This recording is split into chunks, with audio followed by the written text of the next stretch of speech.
Hi, I'm Score, and in my 10 years of trophy hunting I have earned 215 platinums.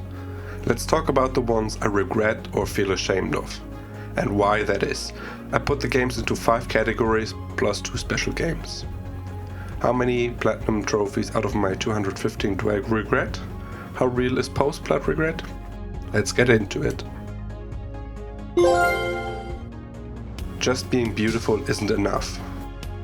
Rime was the first game I played for an easy platinum. In the beginning I was intrigued, it looked great, but the gameplay couldn't keep me engaged. 3 years into my journey it happened. I forced myself to finish a game for an easy platinum. At the time I didn't see it, but the regret set in years after I earned the platinum trophy. This game didn't give me enough to be satisfying. Rime's look wasn't enough to make a positive impression. Other games on that list: Old Man's Journey, a chill game that had a frustrating trophy which ruined my experience. Seasons After Fall, a cute Metroidvania game. Air, Memories of Old. Submerged, Hidden Depth, the second game in the series, the first with a platinum.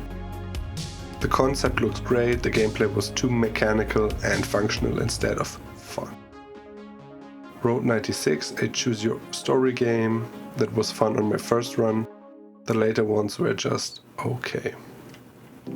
Spirit of the North, the game starts magical and it has one annoying collectible trophy if I remember correctly.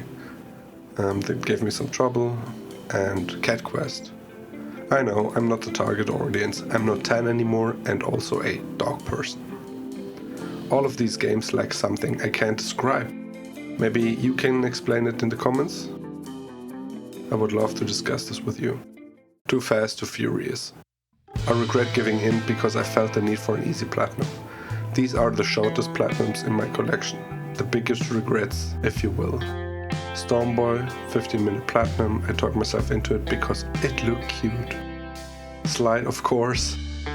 30-second platinum, immediate regret. Midnight Deluxe, no challenge.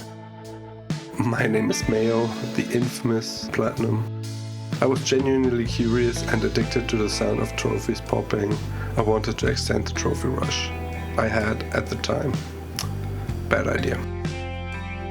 Hymno, absolute crap, but I wanted a platinum for my abandoned Vita. All these platinums feel like winning against a group of children at your 10-year-old nephew's birthday party. Yeah, I won, but at what cost? Puzzle games with a guide. This one hit me hard and I had to make the mistake a couple of times to realize how bad the mistake was.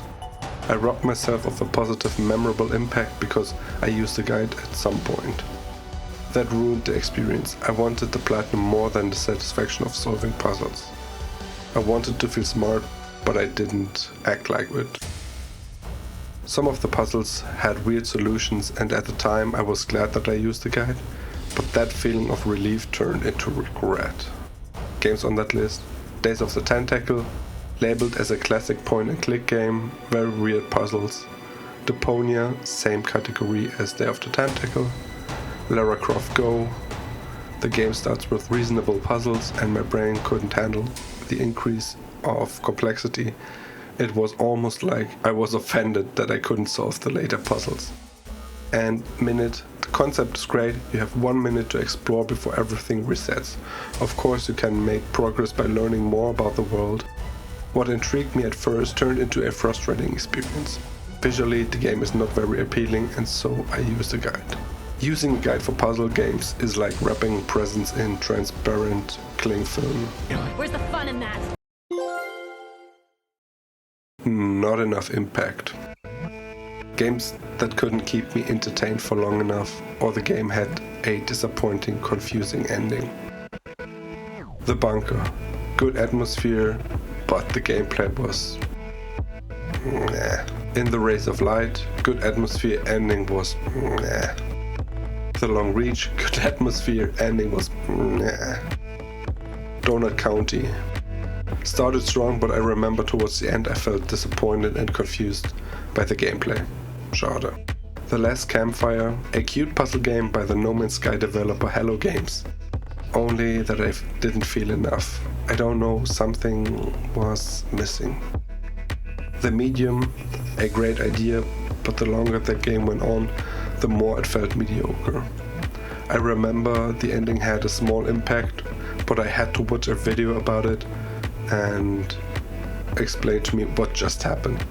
The video changed my mind a little, but if I have to watch a video to get it, then something went wrong. Your brain isn't the best, buddy. Not my thing. Artsy games are pure madness.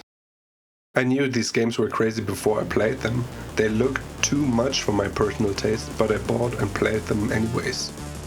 Easy platinum. Turns out I was right all along. The Artful Escape. The game has a good message, I approve, but visually very draining. The gardens between. I like the look, but for some reason I felt empty after playing it, in a bad way. And Goat Simulator, Flappy Goat. Enough said. I was curious, but in the end the game felt like eating at McDonald's. In the moment okay, but soon after, regret. A Bad Taste. The good game that was ruined by its trophy list. The game that pushed me over the edge when it came to collectibles. I didn't mind collectibles, I didn't mind following a collectible guide. But this game's approach to collectibles is wrong in my opinion. And I'm talking about Murdered Soul Suspect. The game has so many collectibles that it is a crime. It probably would be easy to patch in a chapter select mode to clean up the collectibles, but instead I played with a collectible guide on my first playthrough to make sure I didn't miss anything. It was more looking at the guide than at the game. And the game isn't that good looking. It has an interesting premise and I was intrigued, but worrying about the many collectibles ruined my experience with the game. I don't use the word anxiety a lot, but in this case it's appropriate. An okay game ruined by a trophy list. Curiosity killed the cat, the platinum I regret the most. My biggest regret in 10 years of trophy hunting, Hollow Knight. Hollow Knight intrigued me, and all the positive talk about it made me curious. I love Metroidvania gameplay, I love exploration and beautiful games, and Hollow Knight is a very good looking game. But for the life of me, I couldn't get into the platforming. The gameplay didn't feel satisfying enough to keep me going. The controls felt unresponsive. When I think of precise controls, I think of Ori and the Blind Forest. That game is easily top 3 games of all time, and especially the gameplay feels so good and precise. When playing Ori, a death felt like my fault. In Hollow Knight, I always try to blame the feeling of unprecise gameplay. I know it is possible to be very precise, it's just a feeling, and sometimes feelings matter. I played through the story without the glitch, and after it, I was exhausted. I wanted it to be over, and so I did the invincibility glitch and finished the trophy list. I felt pure regret while doing so, but I wanted to experience, quote unquote, the madness from a safe distance. At first, I felt relief, especially when I saw what I would have had to master, but as soon as the platinum trophy popped, I deeply regret using the glitch. I'm sorry that my addiction to trophies ruined one of the most beloved games. But it is what it is. So, 28 platinums, round about 13%, I would erase if I could. Hiding them is not an option. Do you have trophies that you regret? Are you ashamed of some trophies? Please share your thoughts in the comments so that I'm not alone in my shame and regret. If you're interested in my rarest platinum trophies, then watch this video next.